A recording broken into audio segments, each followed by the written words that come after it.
Hi friends, welcome back to Thulasi's kitchen vlog. இன்றைக்கி ஒரு ஹெல்த்தியான பிரேக்ஃபாஸ்ட் ரெசிபி தான் பார்க்க போகிறோம். கம்பு முருங்கைக்கீரை அடை ரொம்ப ஹெல்த்தியாகவும் அதே நேரத்தில் ரொம்ப டேஸ்டியாகவும் இருக்கும். சரி, இதை எப்படி செய்யலாங்கிறத வாங்க வீடியோக்குள்ளே போகலாம். கம்பு முருங்கைக்கீரை அடை செய்கிறதுக்கு நான் 2 டம்ளர் அளவுக்கு கம்பு மாவு எடுத்திருக்கேன். இது அளவு பார்த்திங்கன்னா 4 பேர் அளவுக்கு தாராளமாக சாப்பிட்லாம். முருங்கைக்கீரை ஒரு கையளவு எடுத்துருக்கேங்க. தேவையான அளவு உப்பு சேர்த்துருக்கேன்.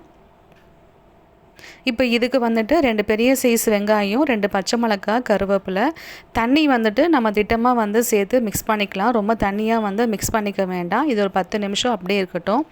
இப்போ தவா நல்லா ஹீட் ஆகிடுச்சு. இப்போ மாவு நல்லா தேய்ச்சி விட்டுக்கலாம். ரொம்ப மெலிசாக தேய்க்காமல் கொஞ்சம் கனமாக தேய்ச்சிக்கலாம். எண்ணெய் சேர்த்துட்டு ஒரு 2 நிமிஷம் மூடி போட்டு வேக விட்டுக்கலாம். இப்போ ஒரு சைடு நல்லா வெந்ததும் இன்னொரு சைடு திருப்பி போட்டுட்டு 2 நிமிஷம் நல்லா வேக விடலாம். இப்போ சூப்பரான கம்பு முருங்கைக்கீரை அடை சூப்பராக ரெடி ஆகிடுச்சு. இதை ஆற வச்சு சாப்பிடாம நல்லா சுட சுட சாப்பிட்டிங்கன்னா சூப்பராக இருக்கும். முருங்கைக்கீரைக்கு பதிலாக நீங்கள் அரைக்கீரை சிறுகீரையும் சேர்த்து செய்யலாம். இதுக்கு பார்த்திங்கன்னா சைட் டிஷ் தேவையில்லைங்க. அப்படியே கூட சாப்பிட்லாம். நீங்கள் விருப்பப்பட்டீங்கன்னா ரொம்ப சிம்பிளாக இட்லி பொடி வச்சியும் சாப்பிட்லாம்.